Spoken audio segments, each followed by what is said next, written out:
皆さんこんにちは。好奇心 TV です。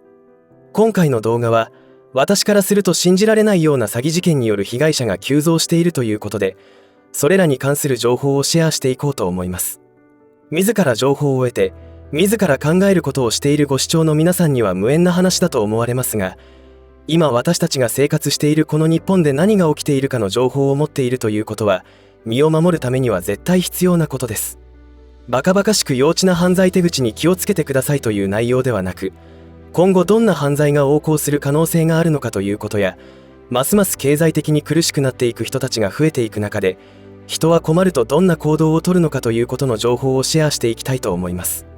私がよく話題にする隣の赤い国は、反面教師的存在であり、非常にありがたい存在です。後半部分でその彼らが起こすびっくり映像を見ながら、人はお金に困ったり、食料不足になるとどんな行動をするかの参考にしていただけたらと思います。これから物騒な時代を生き抜くためには必要な情報の一つだと思いますので、ぜひ最後までご視聴ください。このチャンネルでは、自分や家族の身を守るためにできることや、日本人がこれ以上騙されることがないようにするための情報を発信しています。チャンネル登録がお済みでない方はぜひチャンネル登録をお願いします。さて、皆さんは今現在ネット上の広告から詐欺事件の被害に遭っている方が急増しているということをご存知でしょうか。詐欺という犯罪はいつの時代でもなくなることはなく、むしろ不況時に事件が増えているといいます。昔から存在する詐欺という犯罪は時代とともにその手口も変わっていきます。詐欺師はターゲットの欲望や不安、恐怖などあらゆる弱点をついて犯行に及びます。今現在詐欺事件が増えている背景には、不景気が影響していることは間違いありません。とはいえ、少し考えたらおかしいとわかるのではないかと思う内容の事件が増えているのはどういうことなのでしょうか。頭が相当悪い人たちが増えてきたのでしょうか。今回注目したいのは、皆さんもよく目にするスマホを使った簡単に稼げる系の広告から犯罪に巻き込まれるケースです。2023年6月に国民生活センターからご覧のような注意喚起が行われました。1日たったの15分の簡単な作業で月50万円稼げるなどといった広告です。ほとんどの人はそんなバカなわけないだろうという判断がつきますので、被害に遭うことはないのですが、なんと被害者が急増しているというのです。その広告というのは動画サイトからのものが多いのが特徴ということで、皆さんが今アクセスしているこのプラットフォームでもそういった広告をよく見かけます。それらの広告が全て犯罪だというつもりはありませんが、それは皆さんの判断にお任せします。私のような動画クリエイターは、動画をバンされるというリスクとある意味戦っているのですが、動画を削除されるバンということの他に、動画の内容がほとんどの広告主に適さないという判定が下されると、その動画からの広告収入がほぼなくなる立場にあるので、コンテンツを作成するにあたっては非常に神経をすり減らすわけです。一方で、明らかに詐欺の疑いがあるのではないかと思われる広告を平気で垂れ流す企業姿勢はどうなんだろうと日々疑問を感じていますが、それが現実です。話を戻します。スマホを使った簡単な作業で月50万円も稼げることが本当なら、広告を出している者が自分自身で大量の携帯電話を使って稼げばいいわけで、それを他人に無料で教えるなんてことはないし、そんな手口にまんまとハマるわけですから呆れて物が言えません。考えてみたらオレオレ詐欺もこれだけ世間で騒がれていても騙されている人が減るどころか、まだ増えているというのですから当然かもしれません。詐欺師の技術が向上しているのか、それとも思考停止している人が増加しているのか分かりませんが、なぜこのような被害者が後を絶たないのでしょうか。特にここ数年、流行り病の蔓延や世界情勢が緊迫した状況になっていることで物価高が激しくなり、経済的に不安定になっていく人々が増えていることと関係があると思います。それは年収1000万円以上を稼いでいる人たちの中からも経済的苦境に立たされ始めている人が増えているということなので、もしかしたら今後は未曾有の大不況が起きるかもしれません。このスマホを使った詐欺事件ですが、簡単に稼げるという罠にはまった人たちはどのように地獄に落ちていくのかというと、いろいろパターンはあるのでしょうが、その一つを紹介すると、1、広告を見た後の LINE の友達追加によって詐欺師との接点が生まれます。2、次に2000円の情報商材を購入させられます。おそらく2000円くらいなら最悪何かあっても被害は少ないと考えるのでしょう。3、詳細説明の予約日が設定されます。被害者の多くはここまでのステップで断れないタイプであるというプロファイルにはまっていますし、予約説明を受ける段階でマンツーマンですからほぼ落ちた状態です。4、その詳細説明でアフィリエイトや動画配信サービスの仲介ビジネスで簡単に利益を取れると説明を受け、すっかりその気になっていきます。5、ところが確実に収益を上げるためにはサポートプランが必要で、約200万円の契約を勧められ断れないまま契約します。この時そもそもお金がなくてスマホで簡単に稼げるビジネスに手を出しているので、次なるステップは6、借金の方法までサポートするということで遠隔操作アプリのダウンロードをさせられます。遠隔操作というのはパソコンなどでトラブルが起きた場合、遠隔地の技術者がそのパソコンにアクセスして操作ができる状態のことを言います。無断でやることをハッキングというし、許可を得て行うことを遠隔操作と解釈すれば良いと思います。7、遠隔操作されたスマホの画面に必要事項を入力させられます。8、こうして嘘情報を入力して借金をさせられます。こんなことが行われているなんて文字通り開いた口が塞がりません。パソコンやスマホを見ず知らずのものに遠隔操作を許可することで、どんな被害が起きるかという想像力の欠如というより、